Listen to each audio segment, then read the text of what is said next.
Okay, Rabbi Sai, are we ready?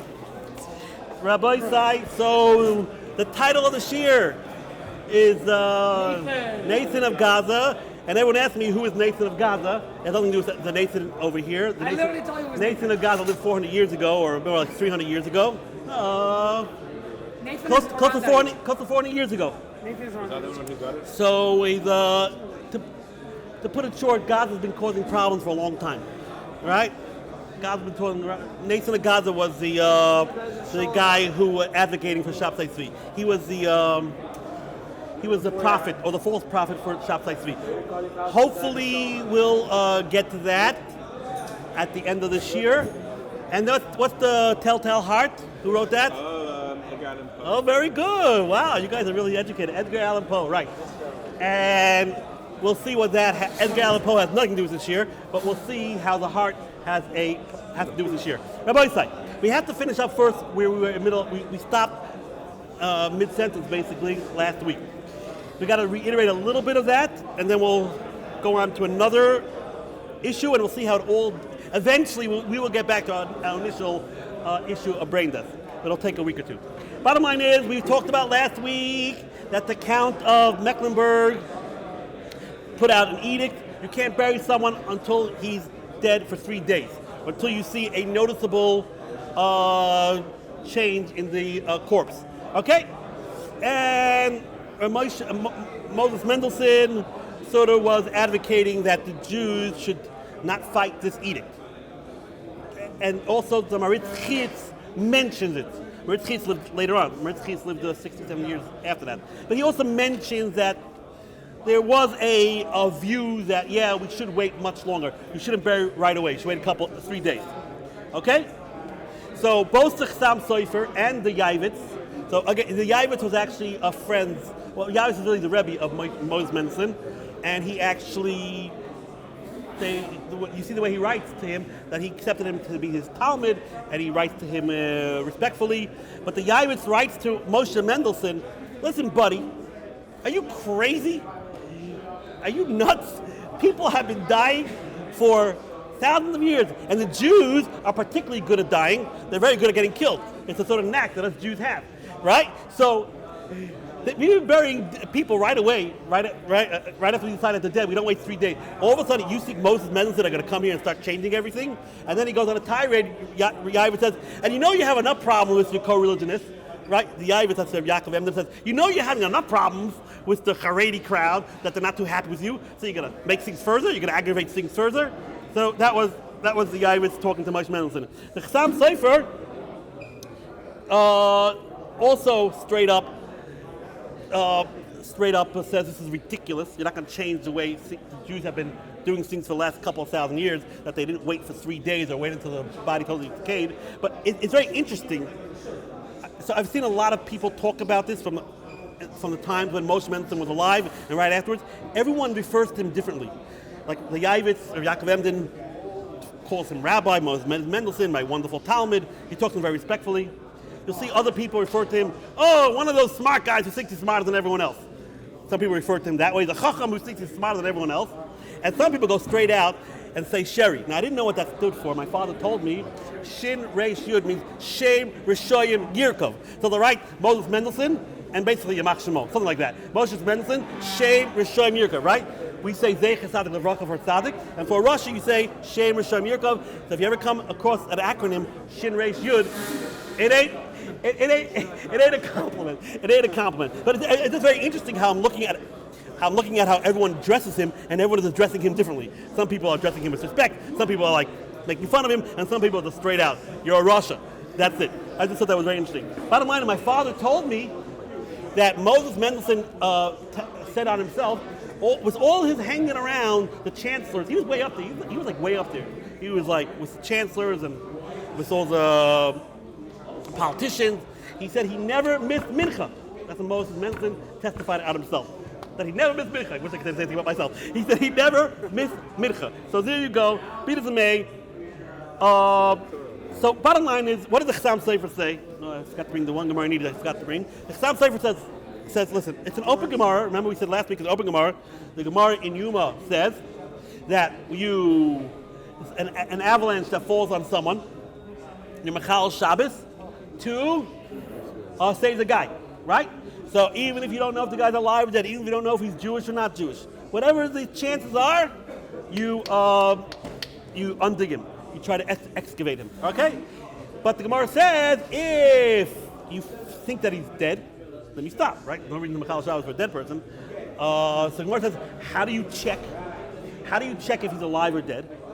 So the whole Gemara is there, and the Gemara says basically, we'll go through this more next week more. The Gemara says you check his nose. So doesn't mean you check his nose. Clearly you check if he's breathing or not. You take a tissue or a feather, and if he's not breathing, you know he's dead, and stop the saving him, right? Because nothing to save anymore. So what do you see? What do you see from this as a Chassam Sofer? It doesn't say there. It doesn't say there. Well, maybe he's still alive. Wait 3 days, or what do you mean you're checking his nose? So what? He may still be alive. Who cares? Who cares if he's not breathing? He can still be alive. No. Since we check that he's not breathing, it's clear that he's dead. Because if we thought that he was not dead, for whatever reason, we would keep on digging him out. Because that's the rule. For Shabbos, Machal Shabbos, even if there's a nano chance, even if there's a little bit of a chance, a 1% chance that a guy's still alive, you Machal Shabbos. So you, Moshe Mendelssohn, are saying, well, maybe he's still alive, so don't wait for 3 days. Well, if you're saying don't bury him because maybe he's still alive, so why are we saving the guy who is under an avalanche, even though you know he's not breathing? So says the Chassam Sofer, we see from here clearly, there's no such thing as waiting for 3 days. If we decide that he's not alive because we check his nostrils, that's it. He's dead. Bury him right away, and there's no such thing as sullen. We don't delay the burial. Fine. So the Maratz Chitz wanted to say, no, maybe it depends. Maratz Chitz wants to say, no. It's true from the Gemara and Yuma, we definitely could surmise, because we could glean from there that we just check the nose, and that's it. We're not going to wait for 3 days. We don't think that maybe he's still alive. Because if we thought maybe he was alive, we'd still try to save him. But that case talk about a trauma case, where the guy got stuck under an avalanche. So when a guy gets hit by a rock, you check him out, you can figure out in a couple minutes that he's dead. But maybe for a guy who dies a natural death, that you should wait for 3 days. Because he used the word Re'usa, it's a famous terminology that we use in Gemara. Well, there's something there that's indicative that there's something not right here. Meaning, when an avalanche falls on someone, and we see that he got hit by a bunch of rocks, there's a Re'usa. We think there's something that's indicative that he's probably not alive anymore. There's a Re'usa against the Chazaka. The Chazaka means, status quo, he's been alive until now, probably still is alive, but there's a Re'usa. There's something that's clearly showing us that there's a good reason why we think he's dead, because he got hit by an avalanche. So says the Maratz Chitz, when a guy goes under an excessive trauma, he has a car accident or whatever it is, he gets hit by rocks, there you check the nostrils, and that's it. In 5 minutes you decide he's dead. But a person who just died because of old age or maybe some type of sickness, but nothing traumatic happened at that point in time, there you should wait for 3 days. That's what the Maratz Chitz wants to suggest, and the Chassam Sofer says that's ridiculous, that's crazy, it's just the opposite. He said, basically, sometimes he says, I don't want to hear all your lumdus with Re'usa. Usually people make mistakes when there's a trauma. When someone goes under trauma, and that's true nowadays too, a lot of times the body sort of like shuts down for a couple of minutes, but it could be revamped. So on the contrary, if you're afraid of a mistake, there's more of a chance you're going to make a mistake by a trauma, and less of a chance you're going to make a mistake by a natural situation. So therefore, the Chassam Sofer says, do me a favor. He goes crazy. Do me a favor, you guys are crazy. We were burying people for like thousands of years. Don't tell me now we got to wait for 3 days. All right? Don't tell me I got to wait for 3 days. Now, says the Chassam Sofer, if you look at the two Rambams who talk about this, you'll see it's quite evident what I'm saying. Why? Because there are two Rambams. One Rambam is talking about a goises, right? A goises comes up a lot in Gittin. We're learning Gittin. Comes up all the time. Goises. So there's 3 levels, right? There's the healthy person. Then there's a shchiv mira, which is a sick person, and then there's the goises. Goises is like, that's it. He's on the doorstep of death, right? He's got less than 3 days to live. What does the word goisus mean? Everyone's trying to figure out what are the etymology. What does the word goisus mean? So when a person is about to die, sometimes it's hard for him to swallow.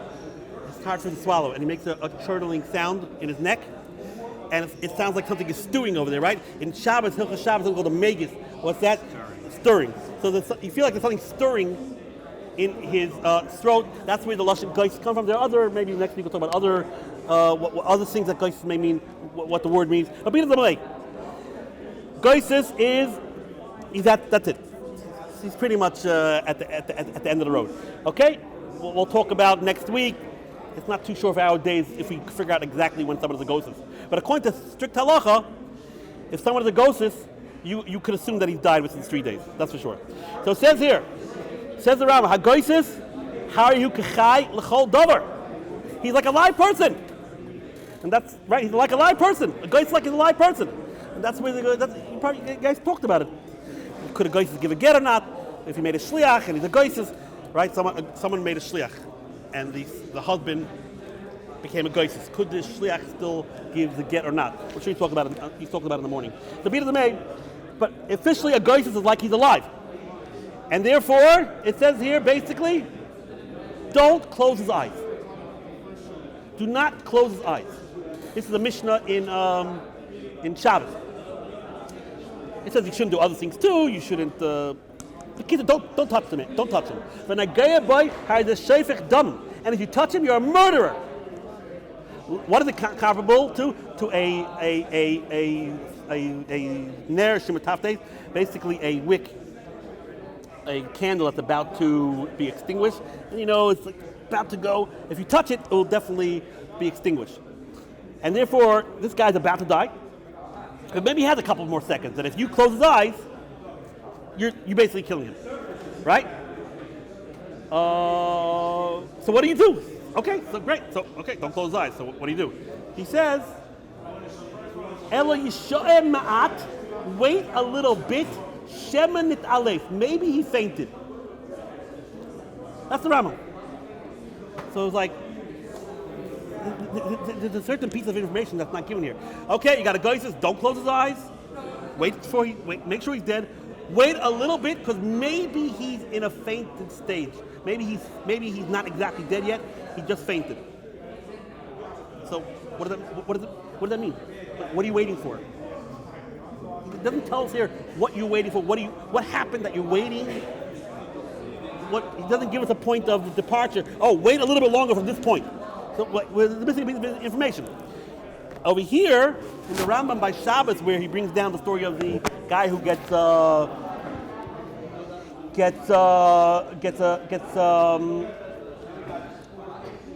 by the avalanche. He gets covered by the avalanche. So over here he brings down the Gemara.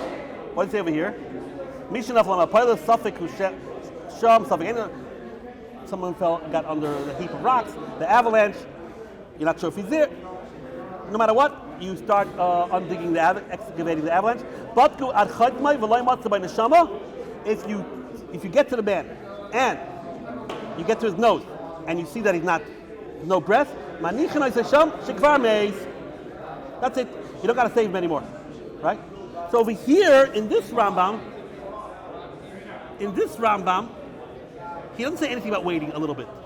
He just says you check the nose. In this Rambam, he says you wait a little bit. In this Rambam, it doesn't say what you're waiting for. In this Rambam, he says you check his nose. So says the Chassam Sofer and Yeshivat, everyone says the two Rambams complement each other. The two Rambams are complementing each other. This Rambam in Shabbos is telling you what is the point of departure. What are you checking? The point of departure is you check his nose. You put a feather under his nose or a tissue under his nose, and you see he's not breathing, right? This Rambam says even after you put a feather in the nose, you see he's not breathing, you still got to wait for 5 to 10 minutes.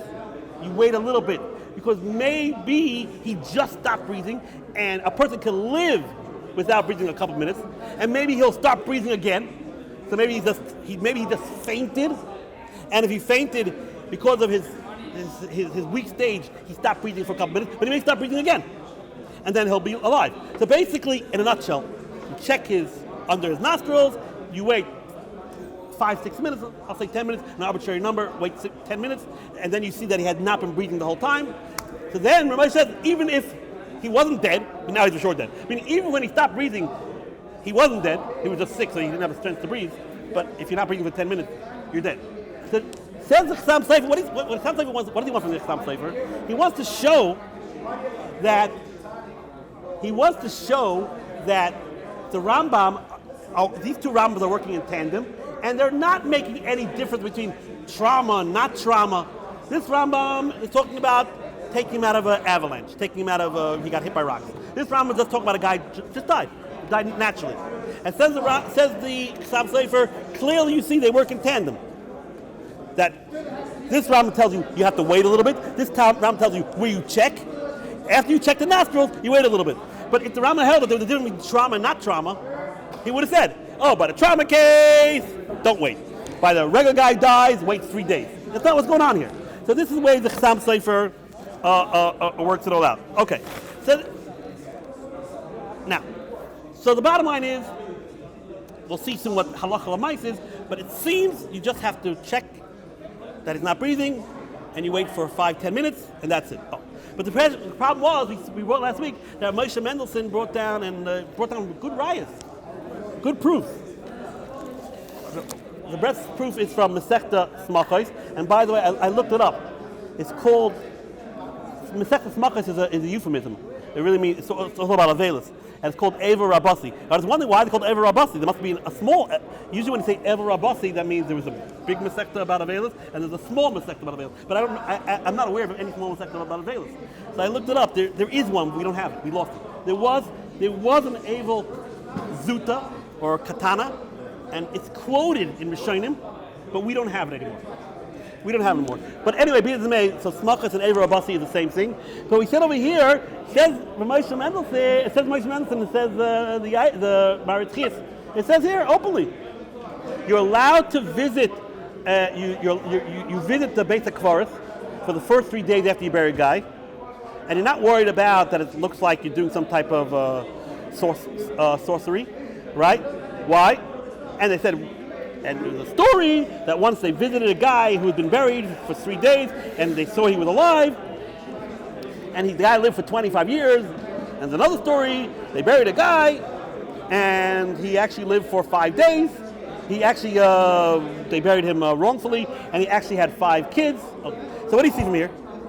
That there is a real chashash that we buried someone alive. And therefore, you go to the grave for 3 days. And in the good old days, it was okay, because the way they used to bury in the good old days was they would put them they used to put them in enclaves inside a mountain, right? So he wasn't covered with dirt. It was like a little niche built into the mountain, and they put the dead guy in there. In the good old days, they used to do that because they were 2 stages in the good old days of burial. They would first put a guy into a niche and wait until his bones, until basically he decomposes, and then take him out and take the bones and bury him in the ancestral burial plot. Why did they do that? Because they didn't have enough room. There was an ancestral burial plot where his fathers and grandfathers and all the family buried. But after a while, there's no room. So if they could get the guy to turn into bones and then put him into the ancestral plot, you have to bury him in less space. So they would usually first put the dead guy in a like I said, an enclave inside a wall or a mountain. Wait for his body to basically decompose. They take the bones out and then bury him in the real proper burial place, meaning his ancestral burial plot. That's why they used to do it that way. Okay, be it as it may. So in the good old days, where the way they used to bury was that they wouldn't cover the dead guy with dirt, and basically. If he was alive, he could still breathe. So they would put him in that place, and they would wait for 3 days. But nowadays, with the way we bury him, if he's alive, he will sure be dead because you can't breathe 6 feet under. So that's what it says over here. That you should be worried that maybe, even though the guy was pronounced dead, we should be worried that maybe he was alive. Maybe he's alive. You got to wait for 3 days, and it brings down stories. So it says the Chassam Sofer and the Moshe Feinstein, and everyone says you're misunderstanding this Mishnah. You're totally misunderstanding this Mishnah. That's not what it's saying here.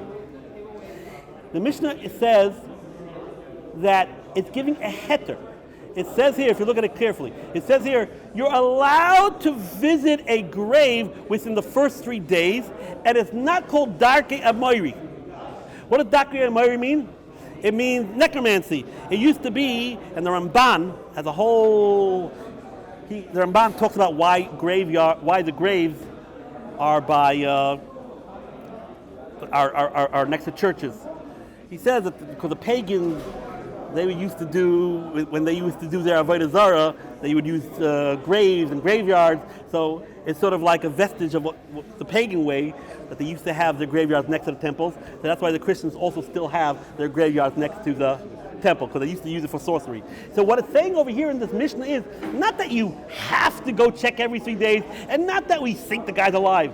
But if you got some guy who's a little bit nervous, someone's a little eccentric. Oh, I want to check. Oh no, you're probably doing necromancy, you're probably doing talking to the dead, or who knows what you're doing over there. No, it's giving a heter. So you're allowed to go to visit the grave for the first 3 days. Why? And it's not Darkei Amoiri. Why? Because there is a 1 in a zillion chance the guy's alive. It's a 1 in a zillion chance. Is a 1 in a zillion chance enough of a reason to not to bury him right away? No. No. Even though with Pekuach Nefesh, we do everything, even if there's a small chance the guy's alive, but not 1 in a zillion chance. Not 1 in a zillion chance. That much we don't do. So yes, 1 in a zillion times, it could work out, you bury a guy, and he's still alive.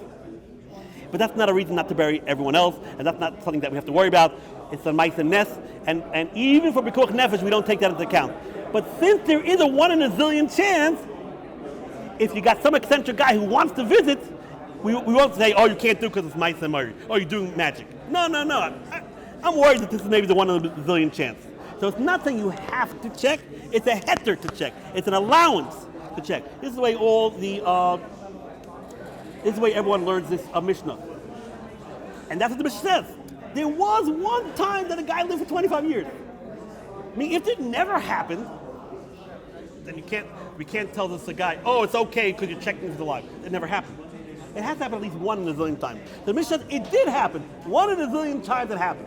So therefore, since it did happen 1 in a zillion times, if you want to go visit the grave, it's not called necromancy. It's not called Darkei Amoiri. It's not showing you doing the ways of the idol worshippers. Okay? That's the way that everyone tries to answer that. Now, because of this, there's 2 tshuvas, interesting tshuvas for Moshe and the Maharsham. Right? The Maharsham was the grandfather of Som Shadron. So he lived like 100, 150 years ago. He was like the Galador, I think, in Hungary. Anyway, he brings there a story that there was someone who wrote him and said, someone died, and we were taking him to the graveyard, and all of a sudden we heard some noise coming out from him. We heard some noise coming out from his body. It sounded like there was a noise coming out from his throat. But it was Erev Shabbos, and we were a little bit nervous. We wanted to bury him. We got some doctor to come there, and the doctor said, no, you don't got to worry about it. It's okay. Sometimes dead people make sounds. And the Chevra Kadisha said, yeah, we're not accustomed to that. They said, no. And then they checked his pulse. Everyone said he didn't have a pulse. One guy said maybe he did have a pulse. His flesh was still warm. Bottom line is they buried him. So he wrote to the Maharsham, I'm feeling a little guilty about this. Is it okay what I did? We did check his breath. We did check his nostrils. We did check that. He definitely was not breathing. But there was something there that was a little bit off. Something a little bit weird over there. So, says the Maharsham. He quotes this Chassam Sefer. He says, listen, just checking the nostrils, we'll talk about it nowadays with some machines, just checking the nostrils is good enough. But since the Chassam Sefer says there's a 1 in a zillion case, and over here there was a sign, because he was making some not the regular noise that a dead person makes. Usually dead people don't make any noise. But there was something there that was indicative that something strange here. You should not have buried him. You should have waited in this case for the 3 days. Because here there's a telltale sign. There's something off over here. Maybe this guy was the 1 in a million case. Maybe he was the 1 in a zillion case. So he's saying, you don't have to worry about the 1 in a zillion case. But if there's something there that's indicative that shows that maybe he is the 1 in a zillion case, you should have buried him right away. Rabbi Moshe says the same thing. Rabbi Moshe has the same thing.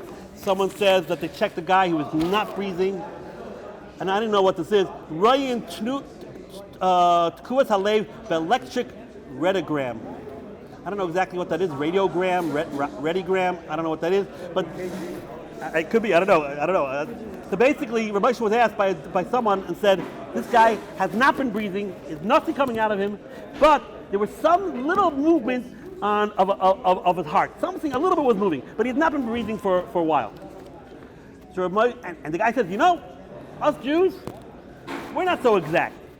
Because, when we check out, this is what the guy says, the guy who asked the Tuma, when we eat our vegetables, we don't take a microscope to check if there's a worm there.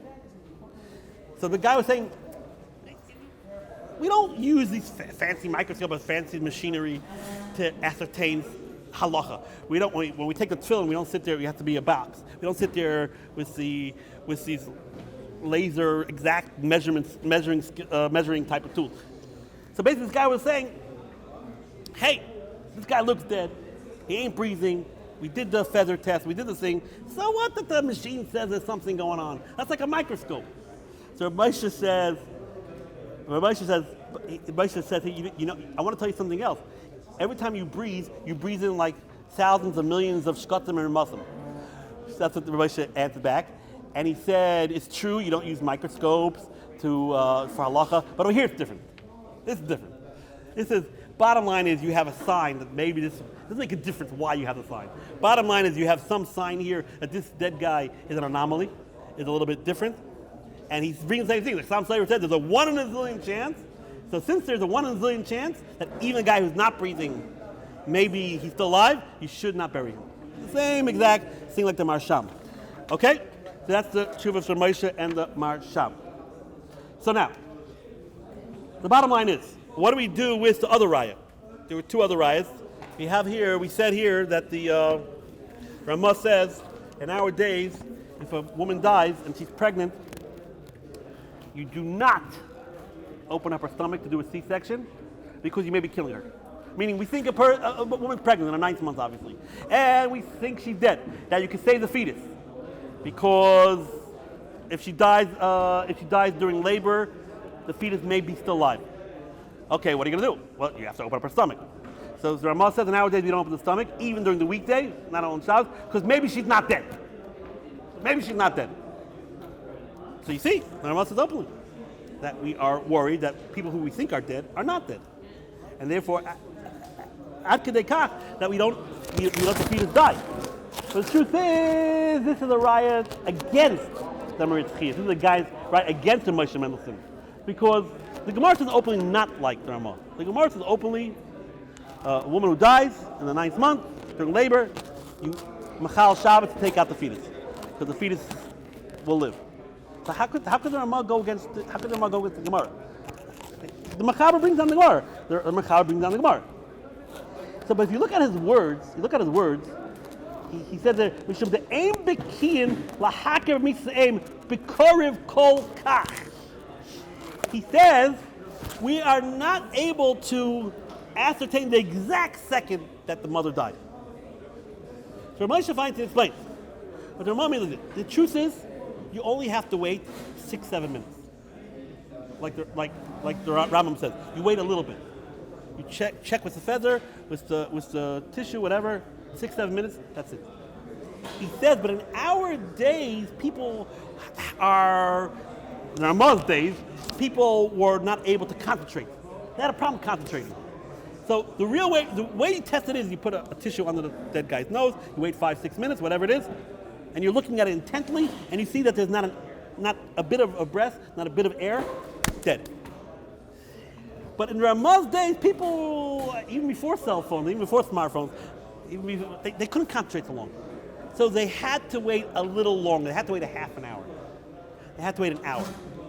A little bit longer they had to wait, just to do the test a couple of times. Because maybe the tester were spaced out. And that was the minute.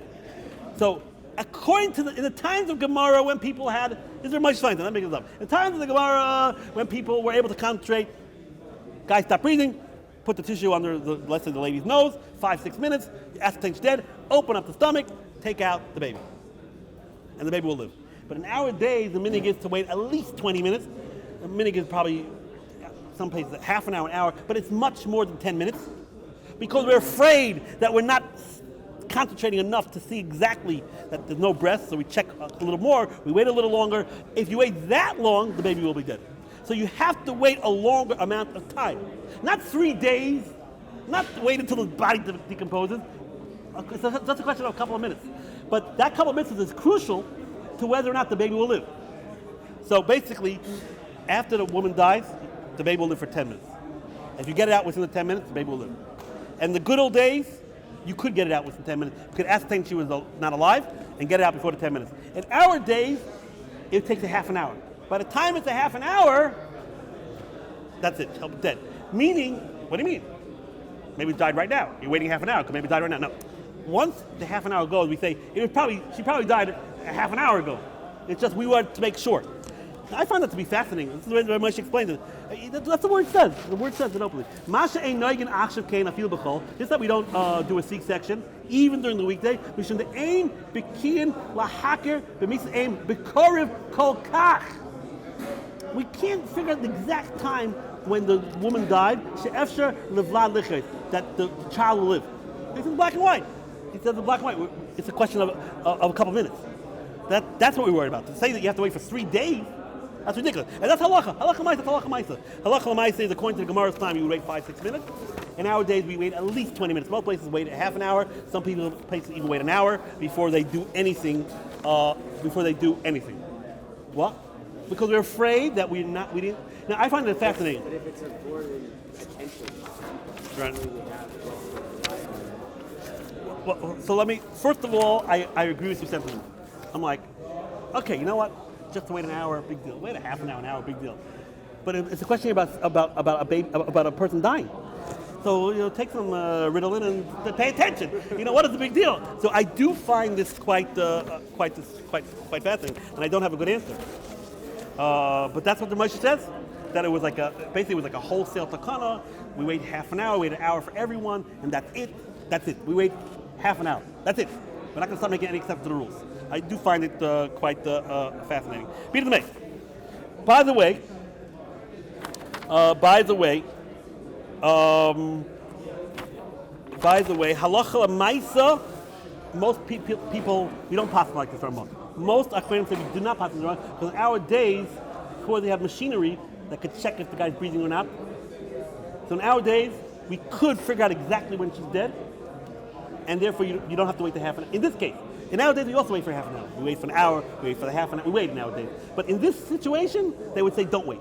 Because in our days we can be precise, because you don't got to rely on just human beings paying attention. We have the machinery. That's what most places can possibly. Okay?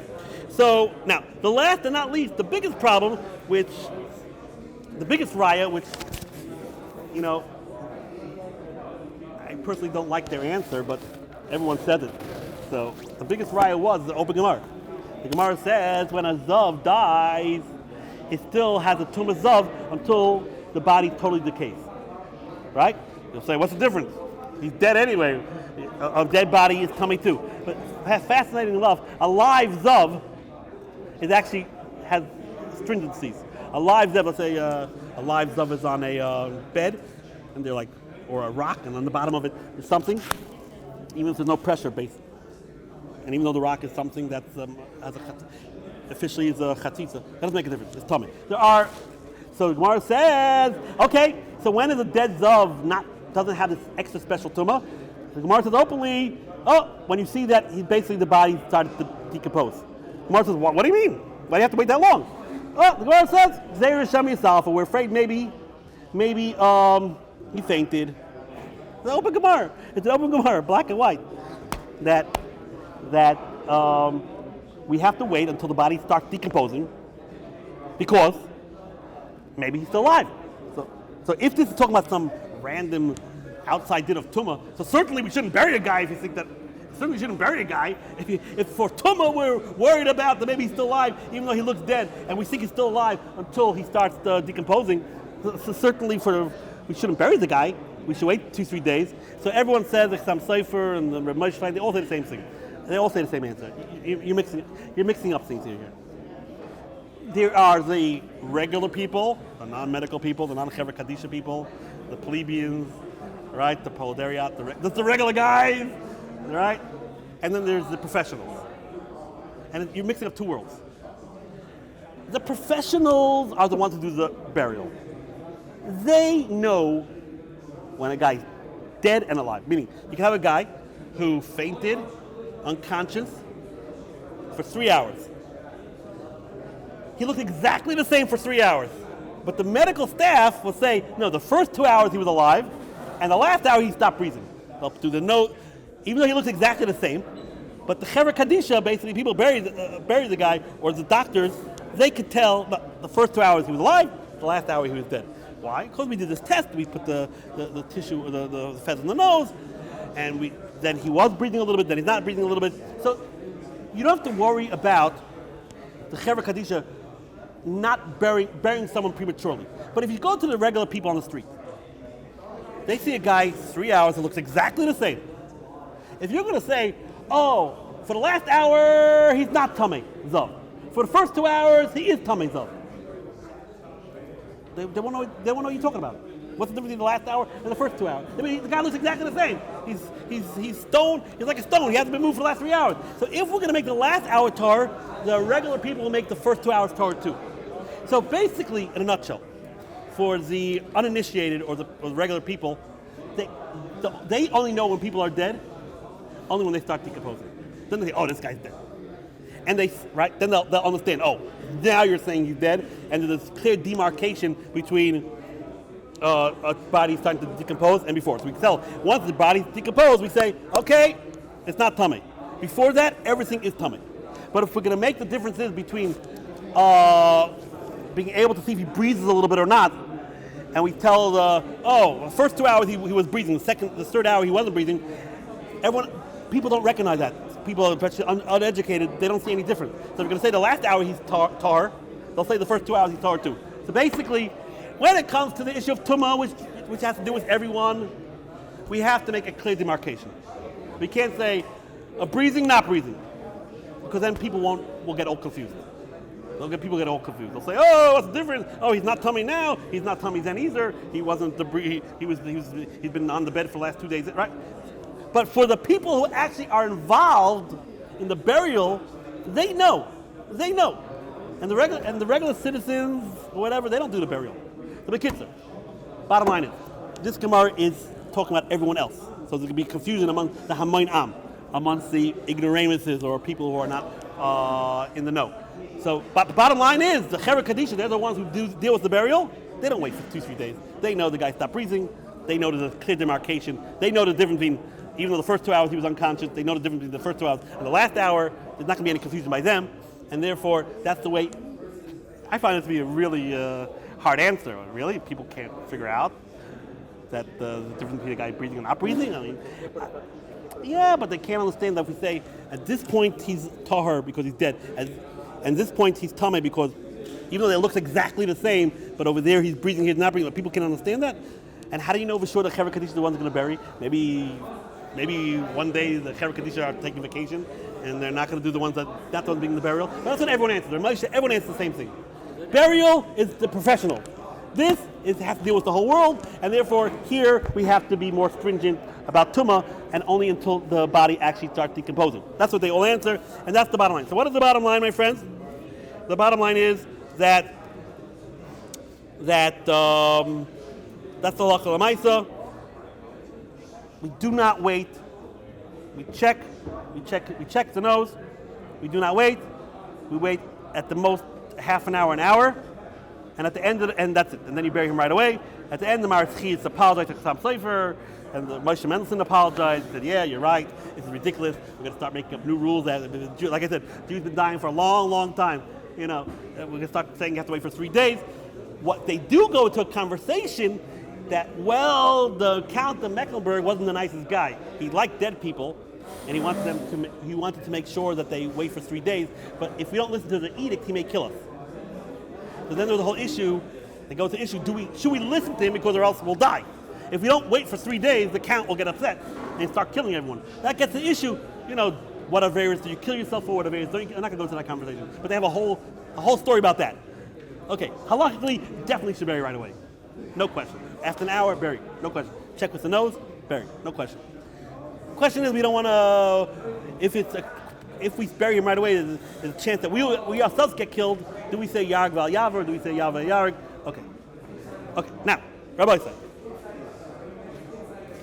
you will see that this is all very pertinent to the brain death situation. We'll see why. But, it's late. I'm not going to bring it. I brought down some Zoyahars and Kabbalah stuff about how it's very important to bury right away. The body wants to get buried right away.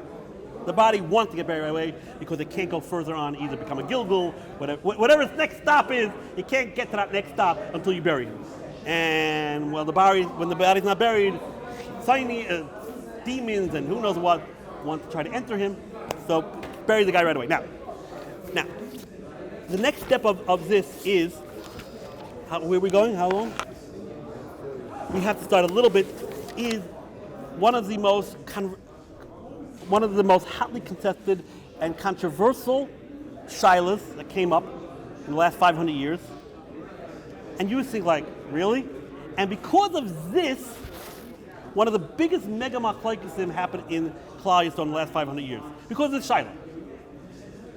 And that we'll see what the shilah is, and you're like, really? And how it developed into major fighting, and even more major fighting about Chapsai Tzvi. Right? You'll say, what's the shilah? Listen to this. This is the shilah was like this. There was a nice girl who opened up a chicken. And there was a cat who was there waiting for the girl to open the chicken, because when they open the chicken, they would clean it out and throw stuff to the cat. So there was a big fat cat, right? They call him Jerry if you want, right? Tom was the cat, right? And the girl opened up the chicken, right? In the good old days, they didn't go to your butcher and you had to do everything. You took the chicken, the live chicken, to the shaykhit, and they would do. My grandmother told she used to do when she was young.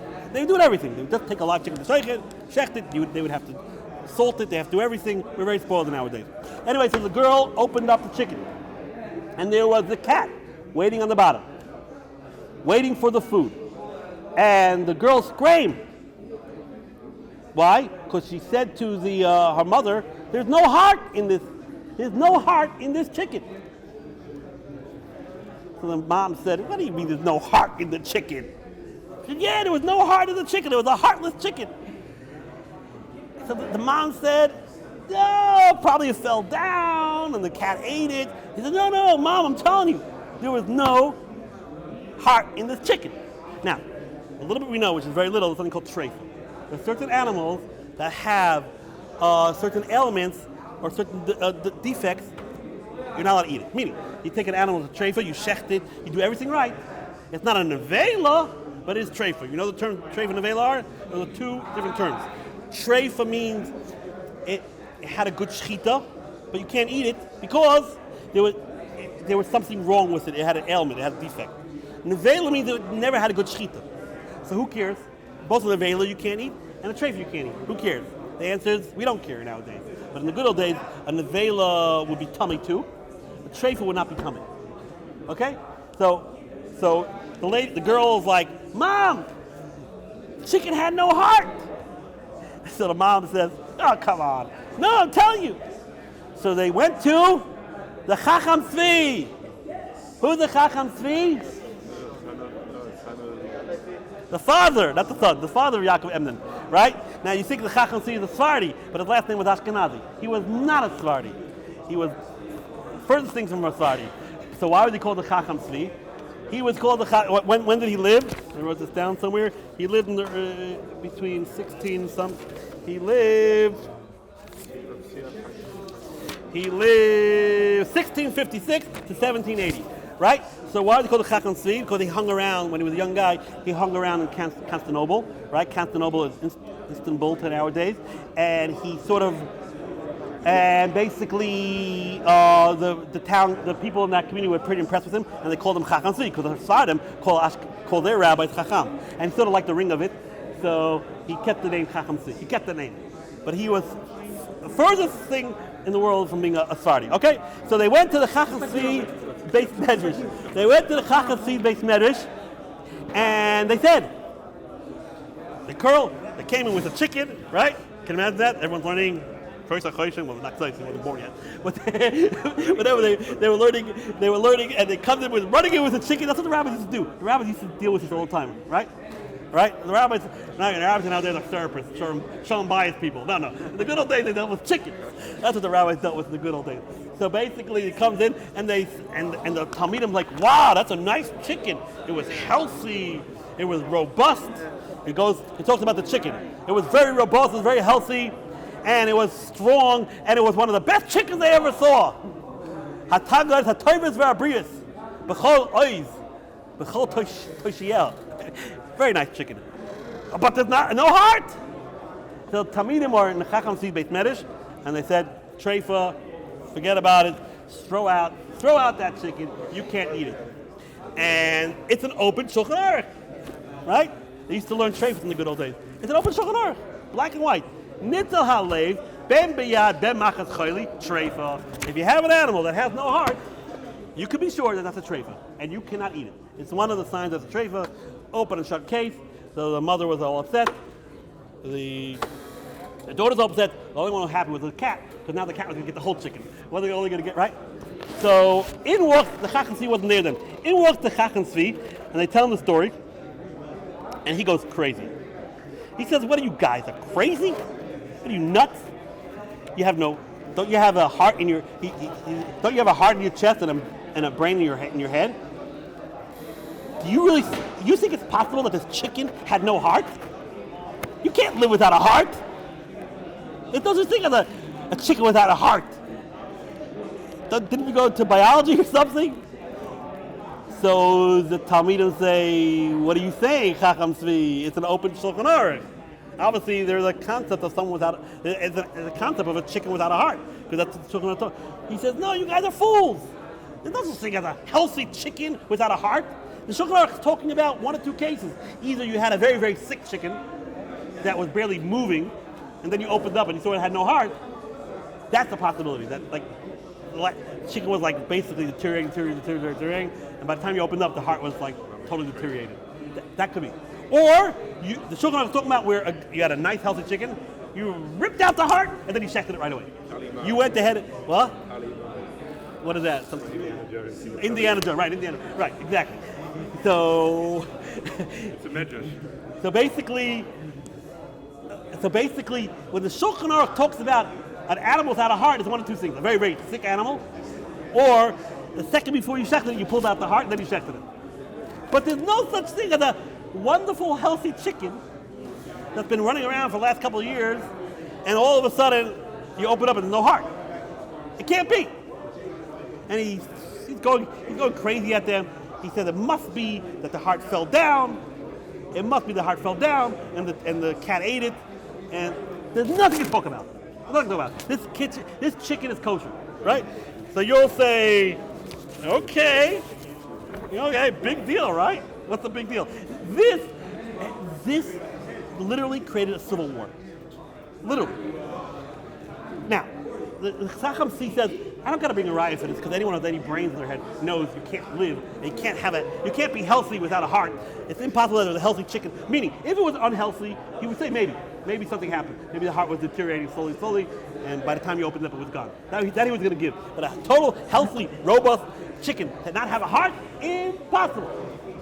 And then he says, by the way, I'll bring you a Zohar to prove it. Right? What's the Zohar? Famous Zohar in Parshas Pinchas. One of the famous Zohars. It says here that Rabbi Eliezer was walking one day, and he met a guy. And the guy says, I got some questions to ask you, Rabbi Eliezer. This is the Zohar, right?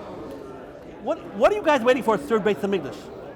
Clearly, from the Pesukim, we'll see there's only two Beis Hamikdash. So what are you waiting for a third Beis Hamikdash from? Right? That was question number one. Now, I don't know if this guy ever learned Yecheskel. I'm not exactly sure where he's coming from. That's what he said. He said that there's only going to be 2 Beis Hamikdash. Second question. Aton Amron, the Aton Krivim L'Malki Eloi. You guys, you Jews say that God loves you. You guys are the chosen people. Right? God loves you. Well, says the guy, usually, if God loves you so much, someone who's close to the king usually has a pretty good life. He has no pain, no suffering. And you guys, you Jews are miserable. You're persecuted, you're oppressed, you are there are anti-Semites and anti-Semitism and everyone hates you.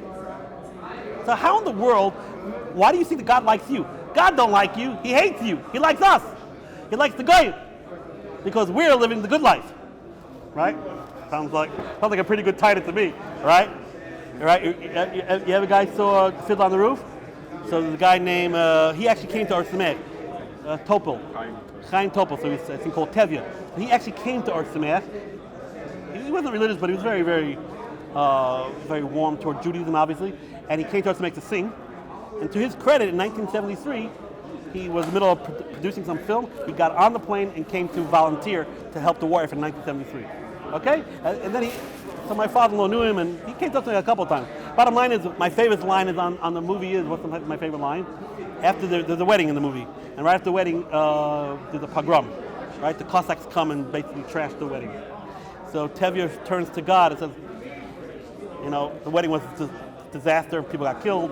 He turns to God and prays and says, God, I know we're the chosen people, but can't you choose someone else once in a while? That's the line on the Fiddler on the Roof. Okay, right? So that's basically what this guy is saying to Rabbi Eliezer. What do you guys are chosen? Are you ridiculous? You guys are oppressed and persecuted. Forget about it. And then he says, the guy asks Rabbi Eliezer, you guys have all your dietary laws. You don't eat nevelos and treifas. But look at your bodies. You guys are the weakest of the weak. And look at us guy, and we eat everything. We eat shrimp and lobster, and we eat everything, and look how strong we are. Okay? So basically, this is what the guy said to Rabbi Eliezer. So what do you think Rabbi Eliezer said back?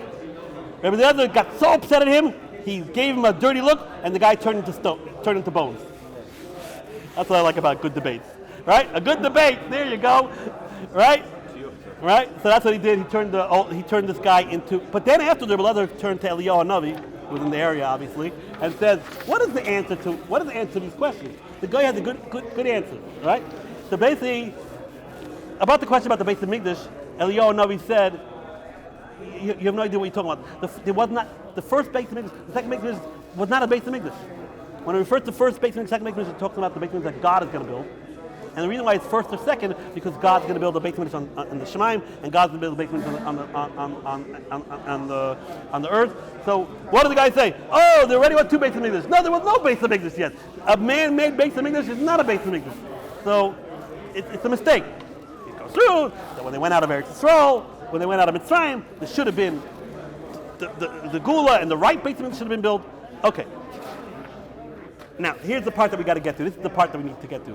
About the question that if God loves you so much, why are we so oppressed and so miserable? He says here, Yisrael avalon kitchrichu liba dechol alma. Yisrael is like the heart of the world. V'hachi inun Yisrael ben sha'amim. And that's what we are amongst the nations. Kiliba ben shaifen, like a heart amongst the other less adamant limbs, like amongst the bones. We're like the heart that keeps the whole body going. Kama de shaifen, here's the point. Here's the punchline. Kama de shaifen lo yachol lemekin ba'alma afilu riga chad b'layliba. This is the line that really needed. I thought it was pretty interesting. And the story says it's impossible for a living entity. Any limbs cannot be alive without the heart. Not even for 1 second. So what does the Zohar say here? You cannot live for 1 second without a heart. That's what it says in black and white, right? And therefore, you nations need us Jews because we're like the heart. And you will not be around even for 1 second if we weren't here. And Yerushalayim is like the heart of the whole world. And he says, bottom line is, since we are the main part of the world, and we're like the heart of the world. The heart is soft and very sensitive, and therefore, when there's Tuma in the world, there's things are going wrong in the world, you Goyim are not personal, you're not a person, because you're like bones. You're not like alive, really. But we're very sensitive, we're like the heart. And if there's anything wrong, the heart is very sensitive to any type of malady, and therefore, we're the ones that are oppressed, and we're the ones that are persecuted, because we're more alive than you are, and the more alive you are, the more you are susceptible to feel when there's something wrong. That's basically what he answers. But bottom line is, what does God do price in China? Nothing. But he brings it to show that the Zohar says you can't live for a second without the heart. And the Jews are the heart of the world. And Goyim, you should be happy that we're here because we're the heart, and you're only alive because of us. So he says here, I don't have to bring a Zohar, but basically because I want to show off that I know Zohar. He says, you students are morons. Anyone knows that you can't live without a heart.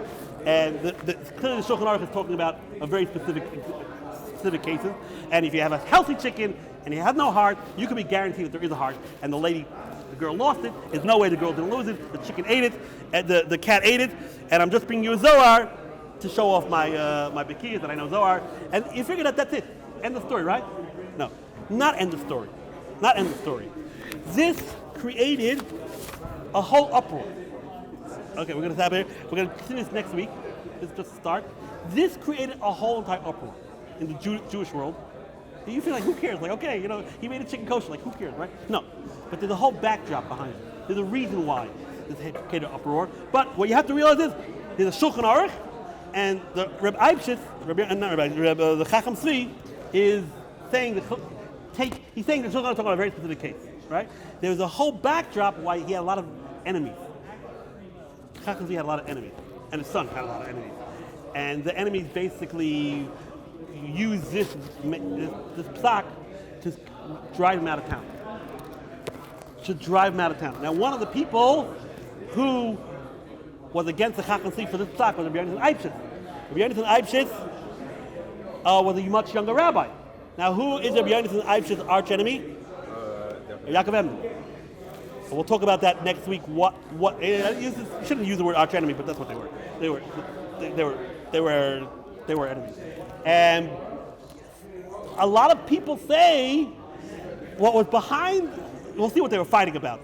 But what was behind all of this was that Rabbi Yaakov Emden was upset that Rabbi Yonasan Eibshitz, who was a much younger rabbi, started up with his father about this heart issue. And therefore Yaakov Emden had a vendetta against the these are people that are a billion Sadiq Gedolim, and I'm just reporting. It's very dangerous to start saying this type of thing. Oh, Yaakov Emden was upset that Yonasan Eibshitz was paskin against his father, and therefore he made up a vendetta that he was a Shabtai Tzvinik. These are not such simple things to say. But this is what Reuven Margolius, a very famous guy, says part of the backdrop of what's going on here. The next thing we're going to talk all about Shabtai Tzvi and Nathan of Gaza and talk about all the machlokes. It all started with the chicken without the heart. Can you believe that? It all started with the chicken without the heart. So we'll stop over here and we'll continue this next week.